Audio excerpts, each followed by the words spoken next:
welcome aboard the guided tour at the world famous San Diego Zoo. My name is Shoshana and I would like to personally welcome you here. We will be together for the next 35-ish minutes exploring our 8 different conservation hubs. Those are 8 different areas around the world where we focus our conservation efforts. As we travel to these far away places, we will be viewing plants and animals from all around the world. I'm going to tell you all about them and about some of our partners that we collaborate with to find innovative solutions for wildlife. And hopefully by the end of our tour, I can provide you with some ways that you can be an ally for wildlife to help us create a world where all life thrives. And guess what? You actually already are an ally for wildlife just by stepping through those gates today. And that's because the San Diego Zoo is a non-profit, so every dollar that you spend on your ticket will be going back to the plants and animals here at the zoo. So thank you so much for your contribution. As we dip down into the lost forest here, you'll notice that we get close to plants and sometimes other vehicles on our tour. With that being said, please make sure to keep all body parts in the bus at all times.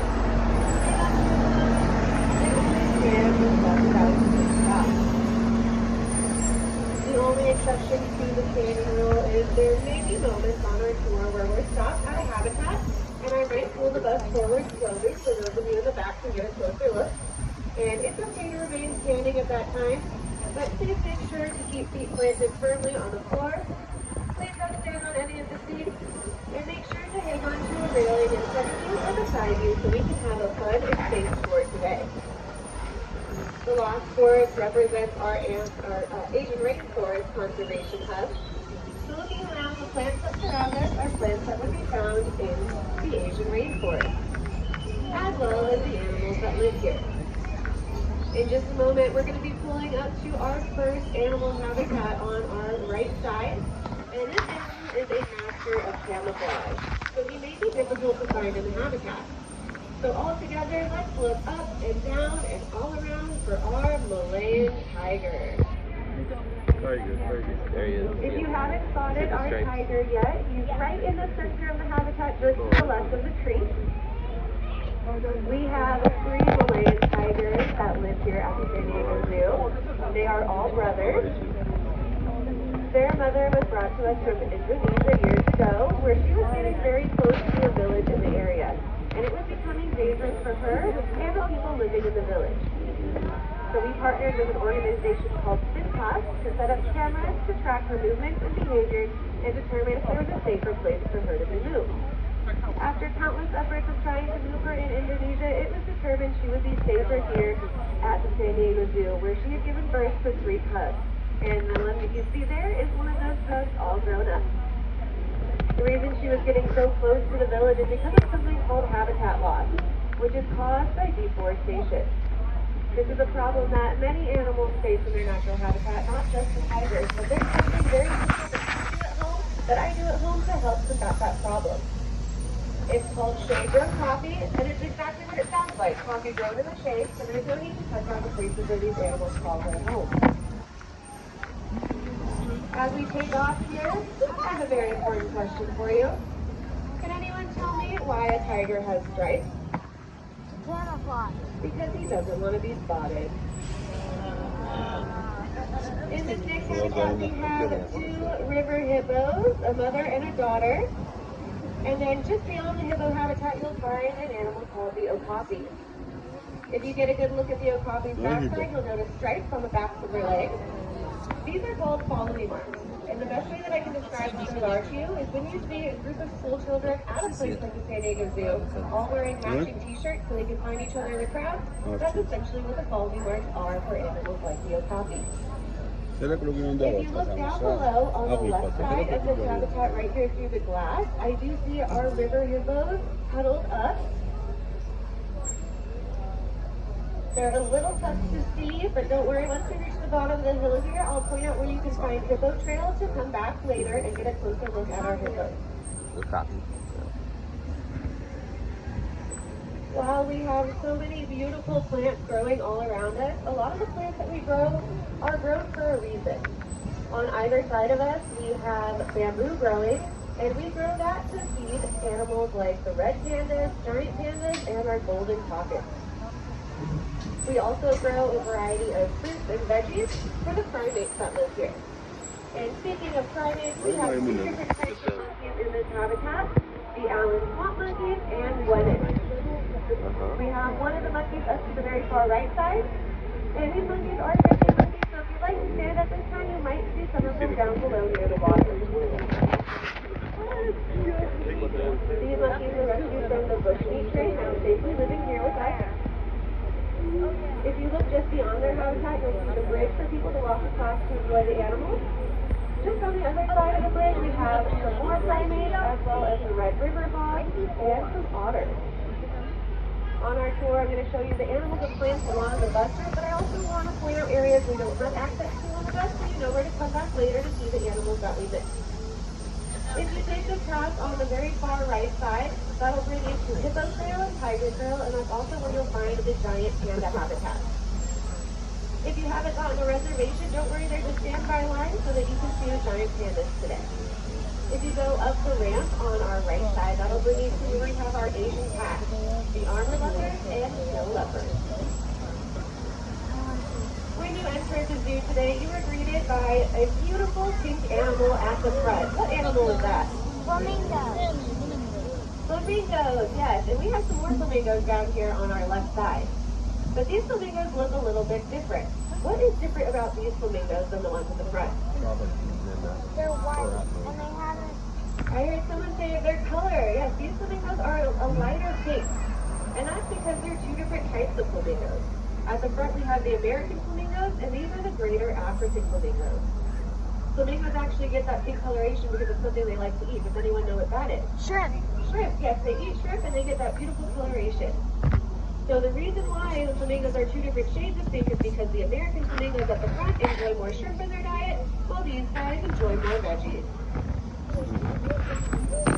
On our right side, this trail up here is Eagle Trail, where you'll find birds of prey, animals like the Harvey eagle and Andean cardinal landing up there.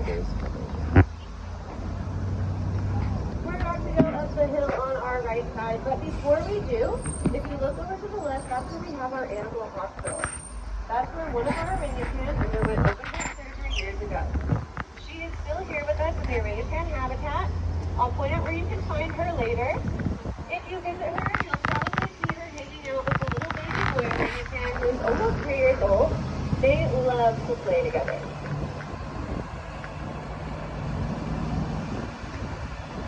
All right, everyone, coming up on our left side, you are about to witness one of the most dangerous animals in the entire world. It's the California driver. All jokes aside, if you take the 163 freeway up north for about 35 minutes, you'll find our sister park, the Safari Park. If you have the chance to visit there, please go to the kangaroo habitat because you can actually get inside and do one with the kangaroo. Over to our right side, you're going to start to see animals like the eland, lesser kudu, sphinx gazelle, and zebras. Every zebra has their own unique set of stripes, similar to the way that every penguin has their own unique set of fingerprints. No two zebra stripes will ever be the same. On our left side is the polar bear plunge.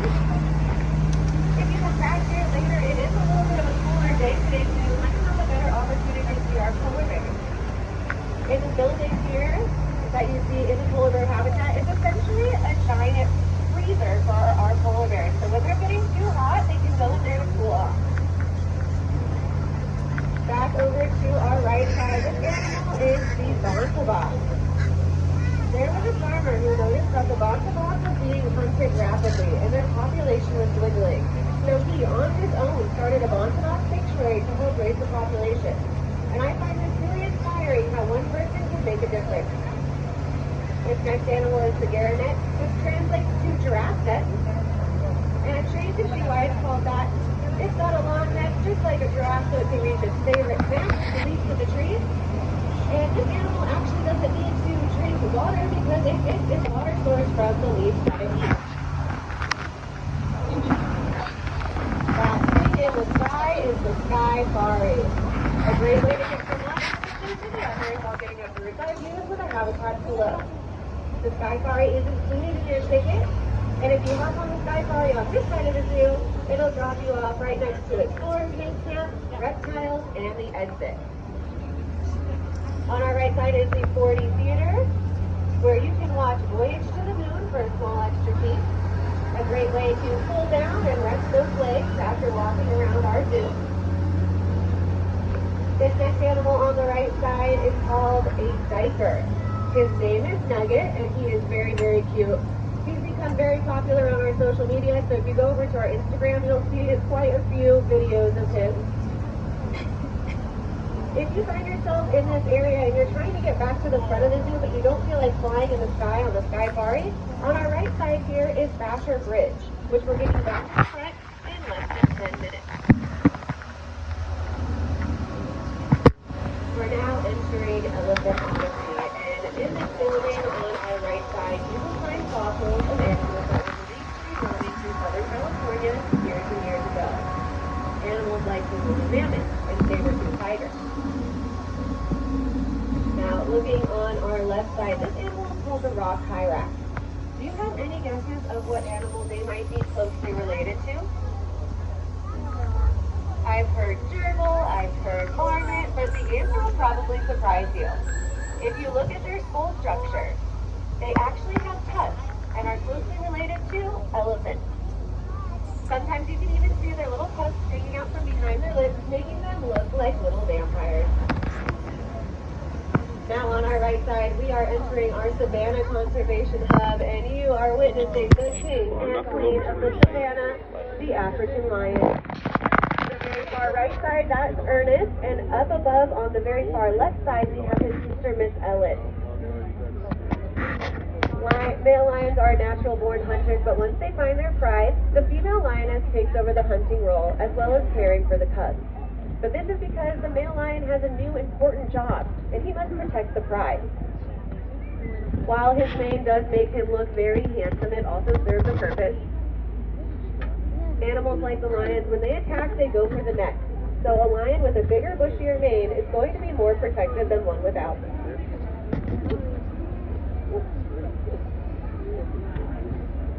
While lions like to be in a group, this next she prefers to be alone. Her name is Jerry. She's our female jaguar, and her spots make it so that she is excellent at camouflage. So let's go ahead and play a little game and see who can spot her first. Sometimes she's up in the trees, sometimes she's down below in the tall grass.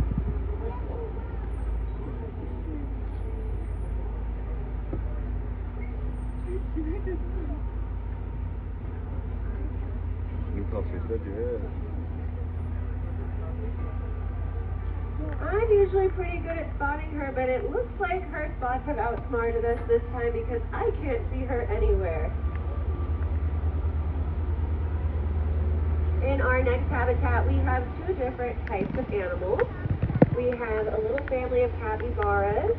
They have some babies. We also have a family of tapirs, and they have a baby as well.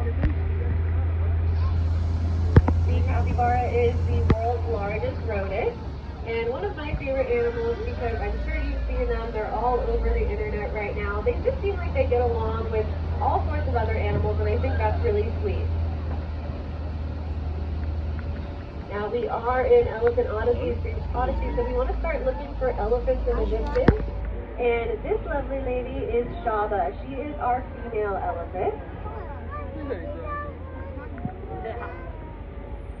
As we're looking at Shaba, I also want you to notice some things about the habitat here. You'll notice that, for one, they have a lot of space, and that's because elephants walk about 6 miles a day, so we need to make sure that they have enough space to roam around. You'll also notice these things that are hanging from the trees in here. These are enrichment items. One example of an enrichment item is a feeder box. We're going to use feeder boxes so that our elephants continue to use their brains or their muscles like they would in their natural habitat to reach up with that strong chunk of theirs to get to their food.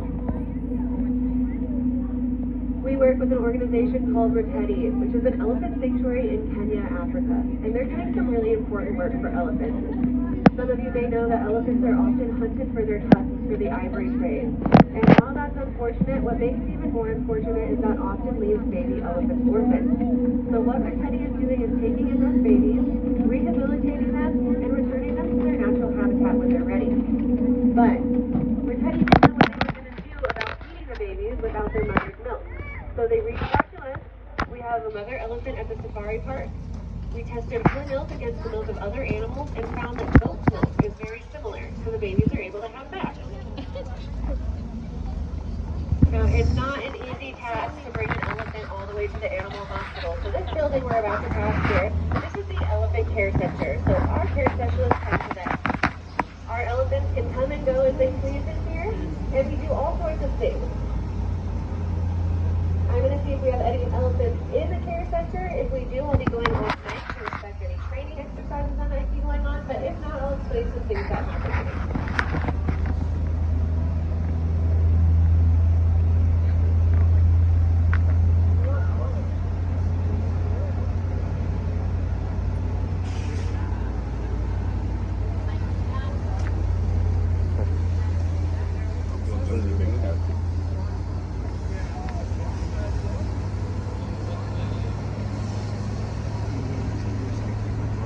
So it doesn't look like we have any elephants in the care center, but some things that we do with our elephants in there is training exercises, like I mentioned. We also do health check-ins, and because elephants spend a lot of time on their foot care is very important, so they also receive pedicures.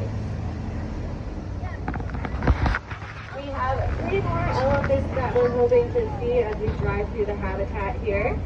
And the other 3 elephants are all males. They're kind of in a little bachelor pad here. And if you turn your head backwards, I do see one of our males.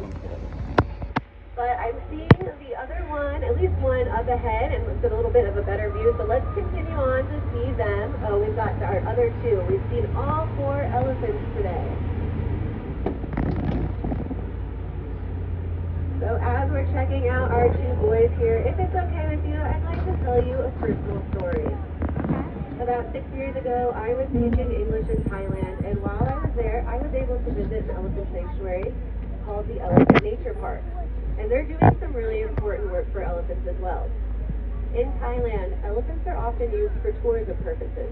So what the nature park is doing is taking in those elephants, rehabilitating them, and giving them a place to retire and live out their lives in peace. And this is something that I find really important to talk about on my tours, because animals like the elephant don't have a voice to speak about some of the injustices that they may be facing. So if I can be the voice for them, it's a simple way that I can be an ally, and that you can too. And the more of us coming together to raise awareness about the challenges that these animals are facing, the more opportunity there is for change.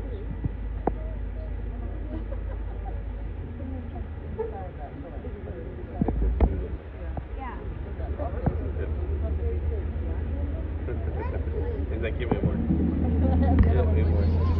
Let's go ahead and see what our elephant's neighbors are doing next door. In this next habitat, we have 2 dromedary camels. They're going to be all the way to the far left side of the habitat here. The dromedary camel is the single-humped camel. Many people believe that the camel's hump is full of water, but it's actually a storage of fat that allows them to maintain energy on long walks. Something that you can actually do here at the San Diego Zoo is we offer camel feeding. I've done it, it's a lot of fun. Our 2 girls get 2 heads of lettuce every single day on top of the food that you see already in the habitat. And one of our girls, her name is Zara. She specifically likes the core of the lettuce head, you know, the part that pulls all the leaves together. So they always save that part for her for last. Donkey to keep her comfortable. In our next habitat, we have a bird that holds a very special place in my heart, and that's because this bird was on the verge of extinction. Back in the 1980s, there were only 22 California condors left. Because of a chemical that farmers were using that were making their eggs so thin that they would break upon coming out of the mother. Right up there. And they only lay about 1 egg a year, so you can see how that can become a problem. We partnered with the Los Angeles Zoo to start a breeding program to get those numbers up. And now, from 22 condors, there are over 500. We have the one here on the tree if you haven't seen him yet. There's a few at the safari park. And there are over 250 in their natural habitat today. And condors are extremely important because they're scavengers, meaning they eat all the dead things for us. They're essentially the cleanup crew of nature. They do this because they have a stomach acid that can break down things like anthrax and rabies. But what they can't break down is the trash that often gets left behind because of us. So a simple way to be an ally for the condor is just by cleaning up after ourselves and each other.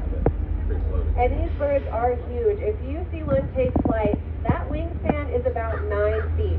For reference, that's from one side of the bus to the other.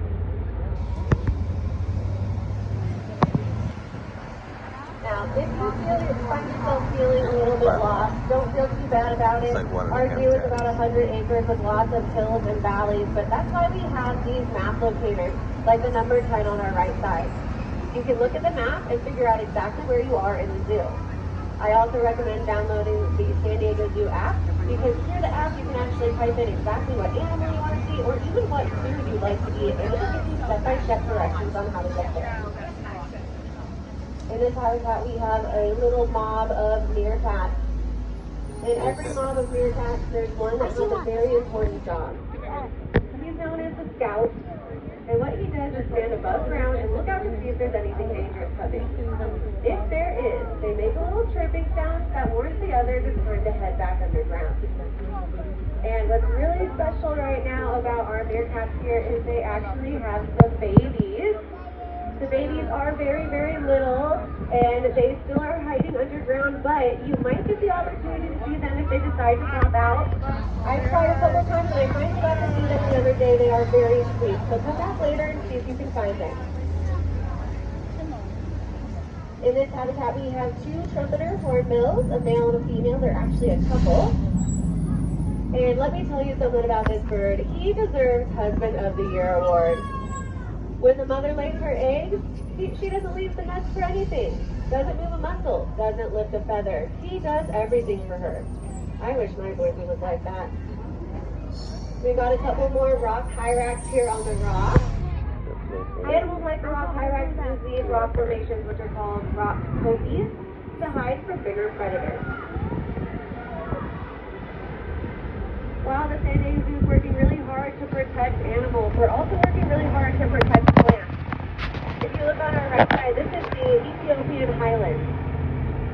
In this area, we actually have plants that are endangered or extinct in their natural habitat. So the San Diego Zoo is working really hard to preserve some of these very rare plants. On top of being a world-famous zoo, we're also a protected botanical garden. We actually have more species of plant life living here than we do animals. On our right side, this path will take you down into Africa Rock. That's where we have lots of different animals, but just to name a few, we've got baboons, lemurs, and the African penguin. We're going to be coming up the back end of Africa Rocks in just a little bit, but I do recommend heading down there on foot. It's a lot easier to see into the habitats that way. Looking through the trees on our right side, this is our Australian Forest Conservation Hub. And you're looking for our little koalas. If you look between these 2 trees here in that first habitat, on our right side, I do see one of our koalas. We actually have the largest population of koalas outside of Australia. And if you happen to catch a koala that's awake, you're pretty lucky because they actually spend about 20 to 22 hours sleeping every single day. Yeah. If you walk down this path on our right side, that'll bring you into urban jungle. Urban jungle is where you'll find a variety of animals. Just to name a few, we've got the giraffe, a cheetah, porcupine, and a zebra whose best friend is a donkey. That's also where you'll find my favorite rhino in the entire world, Maza. I know Maza isn't visible on our tour, but I like to talk about him anyway because I get asked a lot of questions about him. The biggest question being, why is his horn shaved down? Well, this is something that he did to himself. It's a natural behavior for rhinos to rub their horns. And it's made of the same material as our fingernails, and it does grow back. Alright, we are headed down Center Street, which used to be called Bear Canyon. I bet you can't guess what animals we're looking for down here. We're looking for our bears. This first bear, her name is Alba. She's our Andean bear. She's walking right at the front here. If you get a good look at her face, you'll notice the black coloration around her eyes. kind of making it look like she's wearing spectacles or sunglasses, which is why the Andean bear has the nickname of being the spectacle bear. Alba and her boyfriend Turbo are a part of something called an SSP, which is essentially online dating for animals. We help them find their perfect match, put them together, and hope for the best. Turbo's down at the bottom of the hill right now, so hopefully they get together soon and have some more babies because they've actually had 2 sets of babies. Their babies have moved on to other zoos for possible SSPs and research purposes.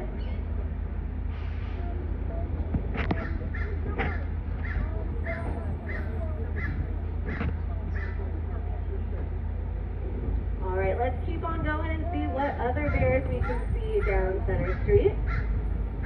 In this next habitat we have 2 sloth bears, which are also part of the SSP. And I'm really excited to see one out on the left side here, because these bears typically don't like to come out until later on in the day. Go back in. Alright, we'll hang out here for just a moment to see if the sloth bear comes back out. Sloth bears are actually not at all related to sloths, even though they have sloth in their name. They just have claws that resemble sloth claws. The sloth bear has the ability to turn its mouth and tongue into a straw-like formation, and they do this because they like to eat things like ants and termites. So with that straw-like tongue, they can suck them right out of the hills and holes. They also have the ability to close their nostrils, and they do this so that no bugs get in when they're trying to feed.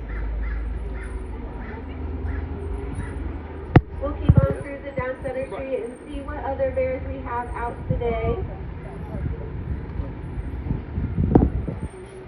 Okay, listen, I know that you're not supposed to have favorites, but I can't help myself.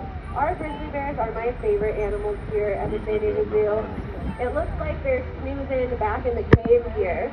We have 2 grizzlies that live here. Their names are Scout and Montana, and they are brothers found just outside of Yellowstone National Park, where they were getting themselves into a bit of trouble. It's not their fault. Their mom taught them some bad habits. They were getting really close to people in the area and digging through trash to find their food. Fish and Wildlife reached out to us because they were at risk of being euthanized, and they wanted to know if we had space for them here. And of course we did, so now they live here safely with us, where they're not concerned about habitat loss, and they're definitely not eating garbage anymore. In these next 2 habitats, we have some animals that are not bears. In the habitat on the right side, we've got some Francois langurs, and in the left side, we have some ring-tailed lemurs that like to move it. Oh, come on. Alright, so Alba's boyfriend Turbo, he lives down here at the bottom of the hill. So let's take a look and see if we can find him. He's been very sleepy with this hot heat we've been having, but it's a little cooler, so maybe he'll be out today. It looks like he might be back in the cave on his little platform there snoozing. So let's keep on going and head up to our final stop, which is Africa Rock. On our way to Africa Rock, we're going to be cruising through Fern Canyon, which is one of my favorite areas. The reason why I love Fern Canyon is because it's typically pretty peaceful, not a lot of people walking through here. And the canopy of the trees above provide us with shade down below. So upper deck, this is for you. Let's get you out of the sun.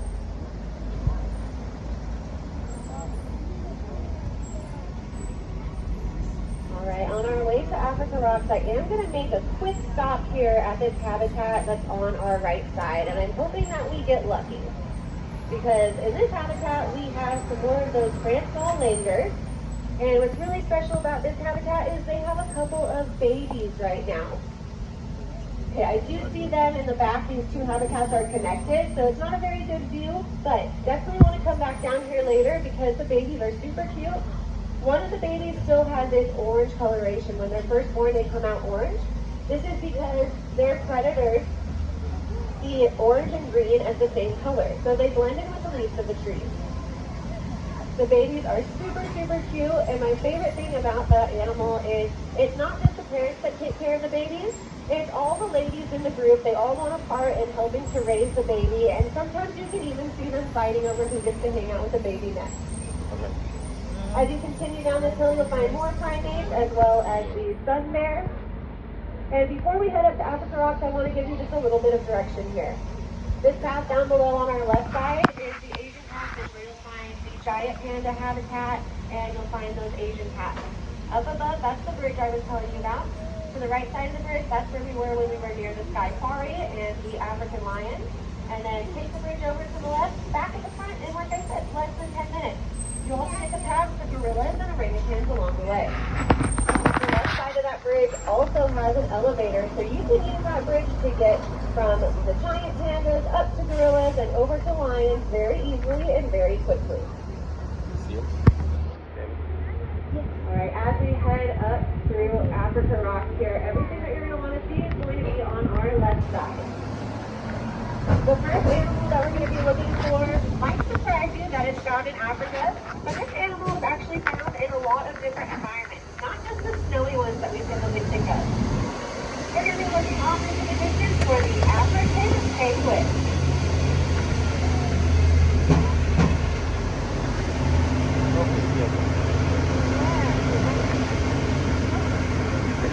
Oh, right there in the middle. Alright, coming up, you're going to notice a little stage.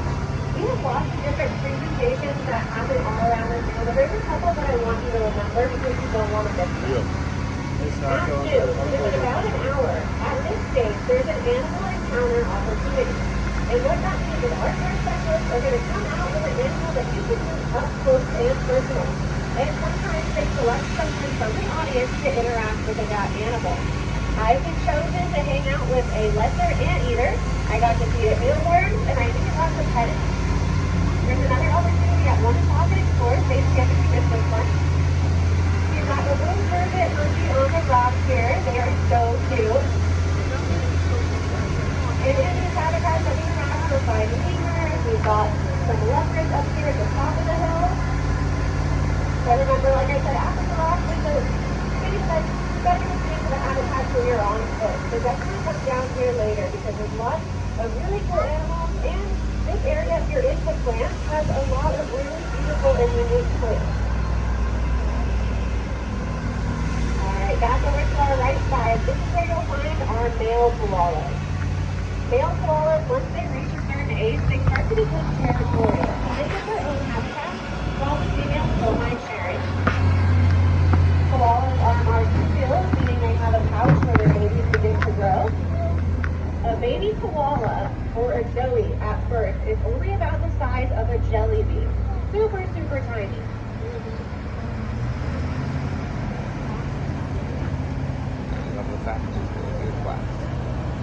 A while ago, there was a fire raging through Australia, and we wanted to help with the koala rescue effort.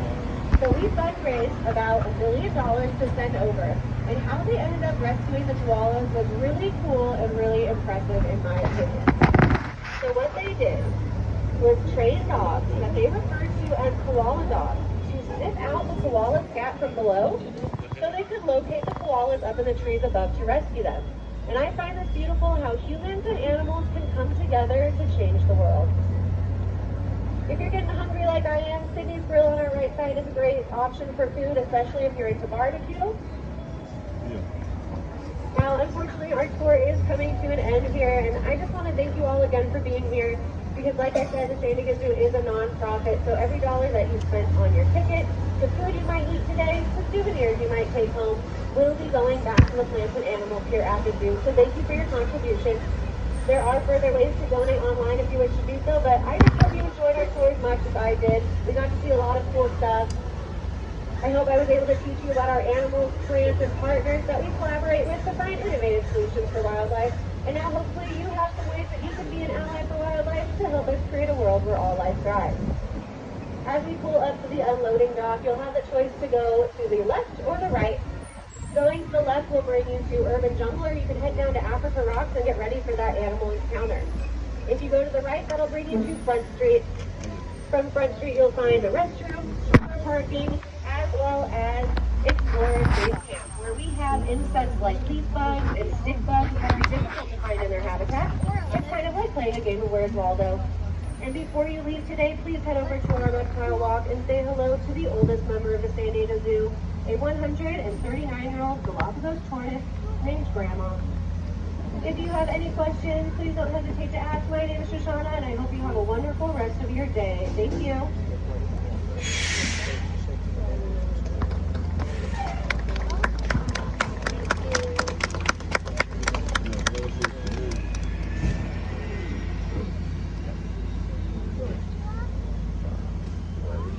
Thank you.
But in the